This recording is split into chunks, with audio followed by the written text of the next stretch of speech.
आजकल हर 10 कदम की दूरी के ऊपर कोई भी ठेले वाला एक डिग्री के नाम पे अपने ठेले का नाम रख देता है एंड बाद में उसी ठेले को वो स्टार्टअप का दर्जा दे देता है, चाहे वो एमबीए चाय वाला हो या फिर बीटेक पानीपुरी वाली। एंड बाद में इसी ठेले को वो फ्रेंचाइजी के रूप में बेचना चालू कर देते हैं। एंड इस दुनिया में कुछ ऐसे लोग भी हैं जो कि इन ठेलों को लाखों रुपए देके खरीदना भी चालू कर देते हैं। एंड जब बाद में इनके ये ठेले चलते नहीं तो उन कंपनी के ऑनर्स को जाके गालियां देना चालू कर देते हैं एंड उनकी कंप्लेंट FIR करवा देते हैं। तो आज की इस वीडियो में हम स्पेसिफिकली टारगेट करने वाले एंड फोकस करने वाले एमबीए चाय वाला के डाउनफॉल के ऊपर। तो क्यों आखिरकार जो एमबीए चाय वाला है उसकी फ्रेंचाइजी चल नहीं पा रही है एंड जितने भी लोग उसकी फ्रेंचाइजी लेके चल रहे हैं तो उसके 90% लोग जो है वो फेल होते जा रहे हैं। एंड आखिर इसमें गलती किसकी है, प्रफुल्ल की या फिर जो आम इंसान जो उस ठेलों को खरीद रहा है उनकी। तो वीडियो की शुरुआत करते हैं। मेरा नाम है Naman and I am CEO and co-founder of Techyarn. अब सभी ने कहीं ना कहीं तो प्रफुल्ल को देखा ही होगा। अरे हाँ, वही जो स्टार्टअप के नाम पे ज्ञान देता रहता है 24 घंटे। तो तू भी तो वही करता है। हाँ, लेकिन उसकी तरह मैं सपने और फ्रेंचाइजी दोनों ही नहीं बेचता। हाँ, तो जो प्रफुल्ल की कंपनी है एमबीए चाय वाला, वो एक्चुअली में लॉस मेकिंग कंपनी है। किन के लिए? प्रफुल्ल के लिए नहीं, प्रफुल्ल के लिए नहीं, उनके लिए जो कि उसकी फ्रेंचाइजी खरीदते हैं। तो आखिरकार जो इसका बिजनेस मॉडल है वो फेल क्यों होता रहता है? तो उससे पहले एक टर्म को क्लियरिफाई कर देते हैं एंड कुछ टर्म्स को डिफरेंशिएट कर देते हैं ताकि हमें आगे समझने में आसानी हो। पहला आता है स्टार्टअप, फिर बिजनेस, फिर सेल्फ एम्प्लॉयड। तो अगर मैं स्टार्टअप की बात करूं तो स्टार्टअप को एक्चुअली के अंदर बिजनेस के इनिशियल डेज ही बोला जाता है, एक इनिशियल स्टेज बोला जाता है, लेकिन ये बहुत ही लेमन टर्म के अंदर है। अगर मैं टेक्निकलिटी के अंदर जाऊं तो स्टार्टअप उस कंपनी को बोला जाता है जो कि एक्चुअली में कोई प्रॉब्लम सॉल्व कर रही है ह्यूज मार्केट के लिए या फिर किसी कंज्यूमर का बिहेवियर चेंज कर रही है टेक्नोलॉजी की मदद से एंड वो बहुत ज्यादा तेजी से एक्सपैंड करना चाहती है। उसको हम स्टार्टअप की कैटेगरी के अंदर रखते हैं। फॉर एग्जाम्पल ओला, एथर, जोमैटो और भी ना जाने क्या क्या। वहीं पर अगर मैं बिजनेस की बात करूं तो बिजनेस का मीनिंग बहुत ही ज्यादा सिंपल होता है। Simple traditional trading between the merchant and the consumer with stability in expansion and money. For example Tata, Mahindra, Google, Amazon और भी ऐसी कई सारी कंपनियां। एंड बिजनेस जो होते हैं वो एक्चुअली के अंदर इतनी बड़े हो जाते हैं कि उनको अब एक्सपेंड करने के लिए फूक फूक के कदम रखना पड़ता है। फिर आता है सेल्फ एम्प्लॉयड। सेल्फ एम्प्लॉयड वो लोग होते हैं जो सिंपली छोटा मोटा धंधा करते हैं अपनी फैमिली को चलाने के लिए या फिर अपने खुद को रोजगार देने के लिए। फॉर एग्जाम्पल अगर आपके आसपास के जितने भी किराने वाली दुकान है उनके बारे में या छोटे कैफे या छोटे रेस्टोरेंट्स की बात कर लूं, इसका मतलब ये हुआ जो एमबीए चाय वाला वो एक्चुअली के अंदर स्मॉल बिजनेस की कैटेगरी के अंदर आता है एंड जो एमबीए पानीपुरी वाली है वो आती है हमारे सेल्फ एम्प्लॉयड की कैटेगरी के अंदर। तो एमबीए चाय वाला का बिजनेस आखिरकार बकवास क्यों है?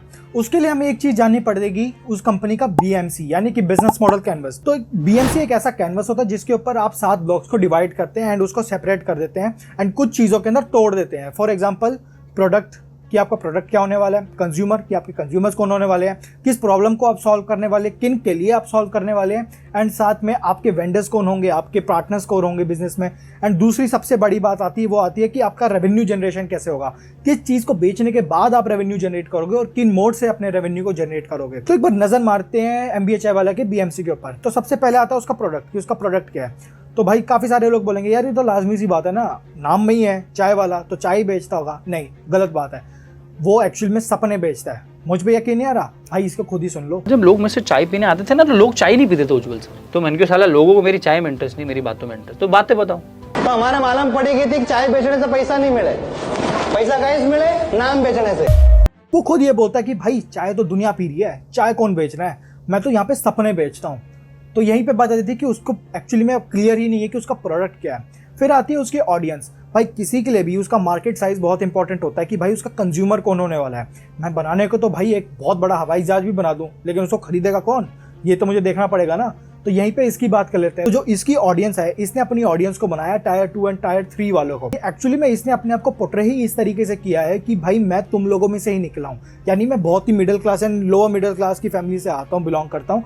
एंड जब मैं इस मुकाम पर आ सकता हूँ, यानी मैं एक अच्छा खासा बिजनेस एम्पायर खड़ा कर सकता हूँ, बिजनेस एम्पायर बोलना तो गलत होगा, एक छोटा मोटा बिजनेस खड़ा कर सकते हो, तो आप क्यों नहीं कर सकते? इसका सिंपल सा एक मार्केटिंग स्ट्रेटेजी है एंड इसको लोग एक्चुअली में रिलेट भी कर पाते हैं क्योंकि आप जैसे हम जैसे लोग जो हैं वो मिडिल क्लास फैमिली से बिलोंग करते हैं। एंड जब हम मिडिल क्लास फैमिली वाले बड़े बड़े सपने दिखा देता है ना कोई, हमें मोटिवेट कर देता है। एंड जब ये टायर 2 एंड टायर 3 वाले लोग इसके पास चाय पीने आते हैं तो इनको लगती है वो चाय महंगी, क्योंकि ज्यादातर जितने भी ये लोग हैं वो टपरी वाले लोग हैं। भाई इनको 10-20 रुपए वाली चाय पसंद है, ना कि इनको 90 रुपए वाली है। तो अगर मैं एमबीए चाय वाला के मेन्यू उठा के देख लूं तो एमबीए चाय वाला के मेन्यू के अंदर जो चाय का प्राइस है वो है 60 रुपए तक का एंड कुछ तो 90 रुपए तक जा रहे हैं। तो भाई आखिरकार ये लोग 90 रुपए की चाय पीने ही नहीं वाले हैं। एंड चाय तो एक बहाना होता है, इनका मेन गोल होता है कि भाई चाय के नाम से हम इसको बुला लेंगे, चाय ठीक ठाक ही मिलेगी, लेकिन उसके बाद हम इनको खाना देंगे, लेकिन वो खाना भी महंगा है, खाना इतना लोगों को पसंद आता भी नहीं है। उसके बारे में आगे बात करूंगा कि इनका खाना क्यों इतना लोगों को पसंद नहीं आता है। तो ये तो कुछ चीज़ें होगी जो कि आइडिएशन स्टेज के ऊपर ही क्लियर नहीं होती है। उसके बाद में हम बात करते हैं कुछ टेक्निकल इश्यूज़ की कि इनके टेक्निकल इश्यूज़ क्या क्या है। तो पहला टेक्निकल इशू है इनका लोकेशन। देखिए, किसी भी कैफे एंड रेस्टोरेंट के लिए उसकी लोकेशन जो है वो बहुत मायने रखती है।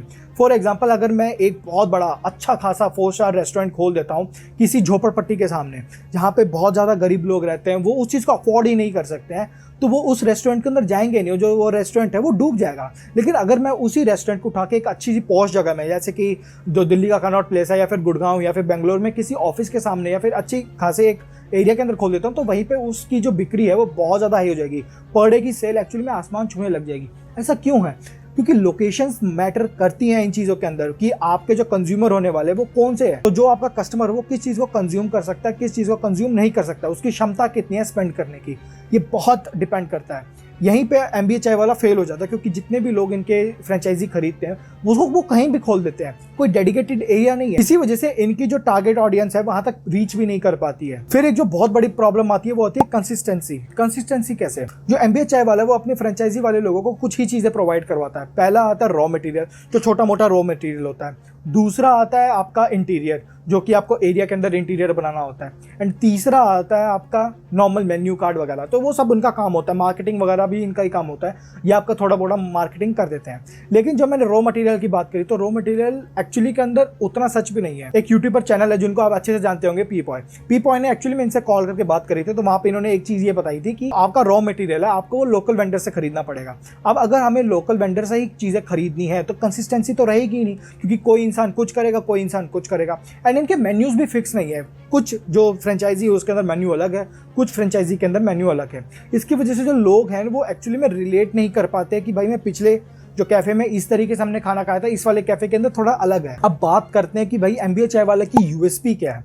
देखिए, किसी भी कंपनी या स्टार्टअप या बिजनेस, किसी की भी बात करूं, उसका यूनिक सेलिंग प्रोपोजिशन बहुत ज़्यादा मैटर करता है, तभी तो वो अपने आप को डिफरेंशिएट कर पाएगा इतनी कॉम्पिटिटिव मार्केट के अंदर। तो MBA चाय वाले की आखिर USP कौन है? तो MBA चाय वाले की USP है USP का P, यानी कि प्रफुल्ल खुद।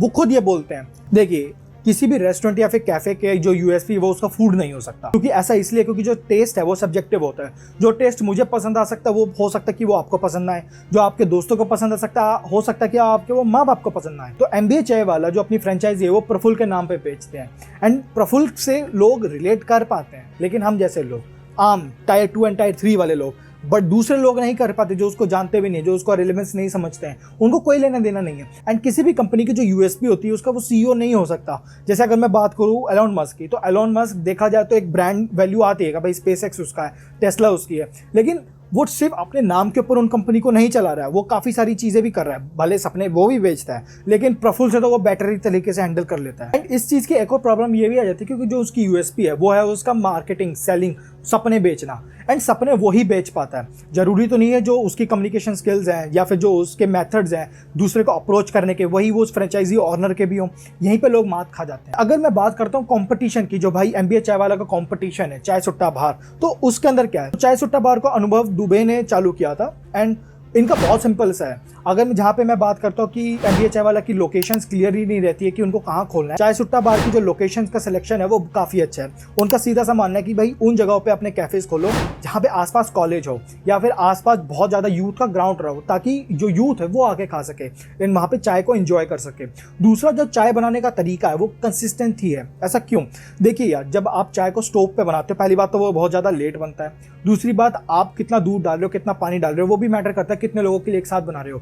लेकिन अगर मैं यहाँ पे बात करता हूँ चाय सुट्टा बार वालों की, तो उन्होंने एक सिंपली चीज़ का फॉलो किया है कि भाई वो एम्बियंस के ऊपर ज़्यादा फोकस नहीं करेंगे, यानी वो सिटिंग एरिया के ऊपर ज़्यादा फोकस ना करते हुए सिंपली अपने नॉर्मल चाय के ऊपर फोकस करेंगे एंड सस्ती चाय देंगे, यानी 10, 20, 30 रुपए की आपको वो चाय प्रोवाइड करा देंगे। साथ में जो चाय बनाने का प्रोसेस होता है वो बहुत ज़्यादा सिंपल होता है और बहुत ज़्यादा जल्दी हो जाता है। कैसे?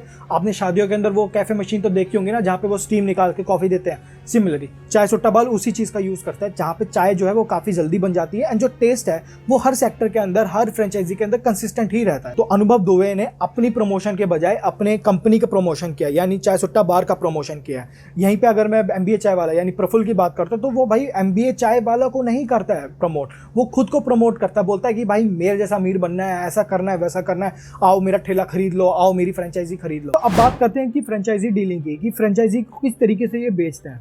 तो जो इनका सिंपल सा है कि अगर आपको इनकी फ्रेंचाइजी खरीदना तो आपको एटलीस्ट मिनिमम 10 लाख रुपए देना पड़ेगा। साथ में ये जो वादा करते हैं, ये करते हैं कि आपका मिनिमम जो सेल होएगा ही होगा पर डे का, वो होगा 10,000 रुपये का। बट अगर मैं डेली एवरेज सेल की बात करता हूँ तो ये अप्रॉक्स चली जाती है 600 से लेके 6,000 रुपये तक, यानी ये इसी के बीच में डोलती रहती है। तो इसी वजह से काफी सारे जो फ्रेंचाइजी है वो ब्रेक इवन भी नहीं कर पाए हैं एंड इसी वजह से जो प्रफुल्ल के ऊपर 28 कंप्लेंट ऑलरेडी फाइल हो चुकी हैं। तो अब इनके फ्रेंचाइजी मॉडल को समझ लेते हैं कि इनका फ्रेंचाइजी मॉडल है क्या। तो MBA चाय वाला के फ्रेंचाइजी मॉडल के अंदर 3 कैटेगरीज आती है। पहला आती है कसाक मॉडल जो कि 150 स्क्वायर फुट के अंदर आता है, फिर आता है डाइन इन मॉडल जो कि 300 से 400 स्क्वायर फुट के अंदर आता है, फिर आता है लॉन्ज मॉडल जो कि आता है 500 से 800 फुट के अंदर। एंड जो लॉन्ज मॉडल है इसी का जो मिनिमम आपको परचेजिंग देना पड़ता है, फ्रेंचाइजी फीस देनी पड़ती है, वो होती है 10 से 12 लाख एंड फिर 15 से 20 लाख आ जाता है इक्विपमेंट कॉस्ट। फिर उसके बाद आ जाता है 7 से 8 लाख रुपए आ जाता है रॉ मटेरियल का, यानी आपको मोटा मोटा 40 लाख रुपए का इन्वेस्टमेंट करना पड़ता है। तो आपने 40 लाख रुपए तो दे दिया एंड काफ़ी सारे लोग जो है वो एक्चुअली में अफोर्ड नहीं कर पाते हैं 40 लाख रुपए को, तो उनको लोन लेना पड़ता है किसी भी बैंक से। अगर बैंक से उनको लोन लेना है तो एक अच्छा बिजनेसमैन क्या करेगा, उसका यही रहता है कि भाई मैं 1 से 1.5 साल के अंदर अपने लोन को चुका दूं। उसके लिए उसको ROI देखना पड़ता है, यानी रिटर्न ऑन इन्वेस्टमेंट, क्योंकि उसका जितना पैसा लगाया है उसको कितना महीने के अंदर कमाना पड़ेगा ताकि वो अपने लोन को चुका सके या फिर अपने वो उसको ब्रेक इवन या फिर प्रॉफिट में आ सके। तो इसकी ब्रेक इवन एनालिसिस भी कर लेते हैं एक बार। तो अगर आपको 40 लाख रुपए का जो लोन या फिर अमाउंट को अपना प्रॉफिट में तब्दील करना है तो आपका जो मिनिमम प्रॉफिट होना चाहिए महीने का वो होना चाहिए 3.5 लाख। लेकिन अगर उसके लिए आपकी मंथली सेल होनी चाहिए 5 लाख एंड जो उसका रेंट, इलेक्ट्रिसिटी, सैलरीज आती है वो भी 5 लाख रुपए आप साइड में रख लो। इसका मतलब ये आ जाता है कि आपको डेली की सेल 17,000 करनी पड़ेगी ही पड़ेगी। लेकिन क्या एक्चुअली के अंदर ऐसा हो पाता है? नहीं, 17,000 तो बहुत बड़ा नंबर हो जाता है। जो इन्होंने मिनिमम किया था 10,000, आप वो भी नहीं कमा पाते हैं, क्योंकि जो चाय प्रोडक्ट है एक्चुअली के अंदर लो मार्जिन प्रोडक्ट है। कितना एक मार्जिन आता है भाई चाय के अंदर? 2 रुपए 3 रुपए, बस, उससे ज्यादा तो नहीं होता। एंड एक बात आपको भी समझनी पड़ेगी भाई कि चाय को बेचने के लिए आपको फ्रेंचाइजी की जरूरत है क्या? नहीं ना। फिर एंड अगर मैं फ्रेंचाइजी की बात करूं, भाई चाय सुट्टा बार भी तो अपनी फ्रेंचाइजी बेच ही रहा है ना। हाँ, बिल्कुल बेच रहा है। यहाँ पे 2 कारण है। देखिए यार, फ्रेंचाइजी बिजनेस तो काफी सारे लोग करते हैं। मैकडी भी करता है जो हमारा मैकडोनल्ड्स है, या फिर जो हमारा डोमिनोज है वो भी करता है, ला पियानो भी करता है, KFC भी करता है, हल्दीराम भी करता है, बीकानेर वाला भी करता है। ये एक्चुअली में फ्रेंचाइजी मॉडल चला रहे हैं, लेकिन इनके फ्रेंचाइजी मॉडल क्यों प्रॉफिट में जाते हैं? क्यों जो उनके फ्रेंचाइजी ऑनर्स है वो आराम से पैसा कमा लेते हैं? तो यहाँ पे हमें एक नॉर्मल टर्मिनोलॉजी को समझना पड़ेगा। देखिए, MBA चाय वाला का मतलब हो गया कि जो प्रफुल्ल की आइडेंटिटी है MBA चाय वाला, बस बात खत्म। वो अपनी आइडेंटिटी के नाम पे बेच रहा है। लेकिन अगर मैं वही बात करता हूँ बीकानेर वाला की, तो बीकानेर वाला किसी आइडेंटिटी के ऊपर नहीं काम कर रहा है। जो बीकानेर है वो एक्चुअली के अंदर एक जगह है जो कि एग्जिस्ट करती है इंडिया के अंदर, एंड जो ये जगह एग्जिस्ट करती है राजस्थान के अंदर बीकानेर, वो एक्चुअली के अंदर इन्हीं सब चीजों के लिए फेमस है, इसलिए वो कंपनी चल रही है, वो फ्रेंचाइजी चल रही है। सेम अगर मैं बात करता हूँ मैकडोनल्ड्स की, तो मैकडोनल्ड्स की जो फ्रेंचाइजी है उसका एक सिंपल लॉजिक है, कंसिस्टेंसी।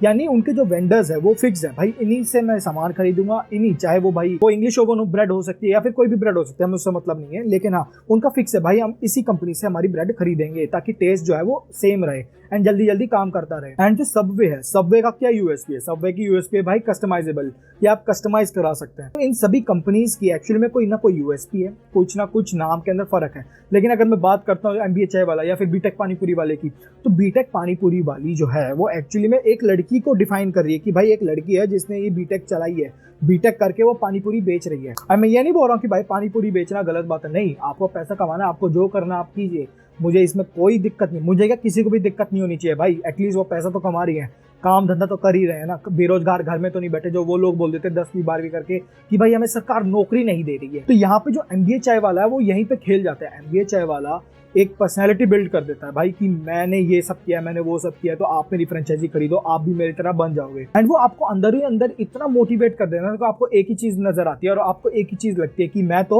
इस दुनिया का राजा हूँ, मैं तो पापा हूँ, पापा इस दुनिया का पापा। एंड फिर क्या, फिर आप इनकी फ्रेंचाइजी खरीद लेते हैं। एंड अब देखिए, बात करते हैं कि ये स्कैम करता है या नहीं करता। तो मेरे हिसाब से प्रफुल्ल जो वो स्कैम नहीं कर रहा। क्यों नहीं कर रहा? पहली बात, भले वो बोलने के लिए कुछ भी बोल दे, लेकिन उसका मतलब ये है कि वो एक्चुअली में अच्छे से अपनी कंपनी का एनालिसिस कर ही नहीं रहा कि पर फ्रेंचाइजी उसको कितना प्रॉफिट मिल रहा है या कितना प्रॉफिट नहीं आ रहा है। एंड वो करेगा भी क्यों? क्योंकि भाई उसको तो फिक्स सैलरी चाहिए, उसको तो फिक्स रॉयल्टी चाहिए आपकी फ्रेंचाइजी से। आप उसको पे कर रहे हो, आपके पैसे दे रहे हो उसकी फ्रेंचाइजी खरीदने के लिए, वो तो अपने मजे में बैठा हुआ है। धंधा में प्रॉब्लम जो आएगी वो आपको है। फिर वो आता है जो कि लोग खरीद रहे हैं। देखिए, अगर आप एक्चुअली में एग्रीमेंट नहीं पढ़ सकते हैं ना, या फिर किसी भी स्टार्टअप के अंदर या फिर किसी भी बिजनेस के अंदर आपको पैसा लगाने के लिए एक एनालिसिस के थ्रू जाना पड़ता है। भाई आपको देखना पड़ेगा कि लोकेशन कैसी है, लोकेशन अच्छी है, बुरी है, भाई कितना पैसा आ सकता है, कितना पैसा नहीं आ सकता है, मेरा मार्जिन क्या आएगा, मेरा ROI क्या आएगा, इन सबको कैलकुलेट करना पड़ता है। अगर आप इन सब चीज़ों को बिना कैलकुलेट करे ही फ्रेंचाइजी खरीद लेते हैं ना, इतने लाख रुपए, मतलब 30-40 लाख रुपए दे के, तो एक ही बात बोलूँगा भाई, बुरा मानो अच्छा मानो आपकी मर्जी है, तुम धंधे के लायक नहीं हो, तुम इस बिजनेस फील्ड के अंदर काम करने योग्यता ही नहीं रखते हो। एंड इस फील्ड में आप कभी घुसिए भी मत, बस बात खत्म। क्योंकि प्रफुल्ल अपनी जगह पे सही है यार, प्रफुल्ल ने तो अपनी कंपनी अपना बिजनेस फ्रेंचाइजी बेचना था, उसने बेच दिया। कैसे भी बेचा, अच्छी मार्केटिंग करी, बुरी करी, कुछ भी करा, उसने आप लोगों को मजबूर कर दिया। वो एक अच्छा सेल्समैन है भाई, उसने अपनी कंपनी ही बेच दिया आपको। आपकी बुद्धि के ऊपर निर्भर करता है कि आप उसको खरीदोगे या नहीं खरीदोगे। एंड क्या हुआ, आपने खरीद ली, इसका मतलब कि आपकी गलती है। एंड लीगली क्या आप उसका कुछ बिगाड़ भी सकते हो? कुछ नहीं, क्योंकि बोलने के लिए तो कुछ भी बोलते रहे। जब आप एग्रीमेंट साइन करते हो तो एग्रीमेंट में लिखा हुआ है कि भाई हम पैसे आपको वापस नहीं करेंगे, आपकी पे है। मतलब रिस्क मैनेजमेंट जो है वो आपके ऊपर डिपेंड करता है, आपको ले रहे हो, आप अपना रिस्क मैनेज करोगे, मेरा कोई हाथ नहीं है। ये एक्चुअली में एग्रीमेंट में लिखा होता है, हर कंपनी के एग्रीमेंट में लिखा होता है। तो इसका मतलब है कि आपने एग्रीमेंट तक नहीं पढ़ा। अगर आपने एग्रीमेंट पढ़ा है फिर तो बहुत बढ़िया बात है, आपको तो करना ही नहीं चाहिए। अगर आपने एग्रीमेंट नहीं पढ़ा, इसका मतलब है कि आप में ही गलती है। एंड अभी भी मैं ये बोलूँगा, बिजनेस करो ही मत भाई। अब बात करते हैं कि हमें ऐसे कौन से 3 लेसन है जो कि इस स्टोरी से सीखने चाहिए ताकि हम अपनी बिजनेस के अंदर कोई गलती ना करें। पहला है BMC। BMC आपको अपना अच्छा बनाना चाहिए। क्यों? देखिए, BMC एक्चुअली में आपको डिफाइन कर देता है आइडिएशन स्टेज के ऊपर कि आपका वेंडर कौन होगा, आपके बिजनेस पार्टनर कौन होंगे, आपका प्रोडक्ट क्या आएगा। एंड जब आप इन सभी चीज़ों को अच्छे से क्लियर कर लेते हैं ना, आपके बिजनेस में एक्चुअली में स्टार्टिंग डेज में प्रॉब्लम नहीं आती है इतनी। दूसरा आता है अपनी मार्केट टारगेट ऑडियंस, उनको बनाओ जो एक्चुअली में उसको अफोर्ड कर सकते हैं। एंड उसी हिसाब से अपने जो प्रोडक्ट है उसकी प्राइसिंग रखो एंड उसको बेचो। एंड थर्ड, जो कि सबसे मोस्ट इंपॉर्टेंट है, वो है आपकी कंपनी की USP। अपनी कंपनी की USP कभी भी खुद अपने आप को मत बनाइए। आपकी टेक्नोलॉजी, आपके प्रोडक्ट वो आपका USP होना चाहिए, आपका बिजनेस मॉडल वो आपका USP होना चाहिए। तो आखिर में भाई यहाँ पे गलत कौन है या सही कौन है? तो मेरे हिसाब से प्रफुल्ल अपनी जगह पे सही है। एंड जिन्होंने कंपनी के अंदर पैसा लगाया था वो बेवकूफ़ है, क्योंकि उन्होंने अपना होमवर्क अच्छे से नहीं किया। एंड आप क्या इस बारे में सोचते हैं मुझे कमेंट सेक्शन में बता देना। एंड अगर यार आपको वीडियो पसंद आई हो ना, तो प्लीज़ वीडियो को लाइक कर देना, अपने दोस्तों के शेयर कर देना, एंड इस चैनल को यार सब्सक्राइब कर देना, क्योंकि मैं एक्चुअली में काफ़ी अच्छी इन्फॉर्मेशन दे देता हूँ आपको। दे देता हूँ कि नहीं दे देता हूँ, तो प्लीज़ यार इस चैनल को भी सब्सक्राइब कर देना। एंड मिलते हैं अगली वीडियो के अंदर, तब तक के लिए बाय, टेक केयर।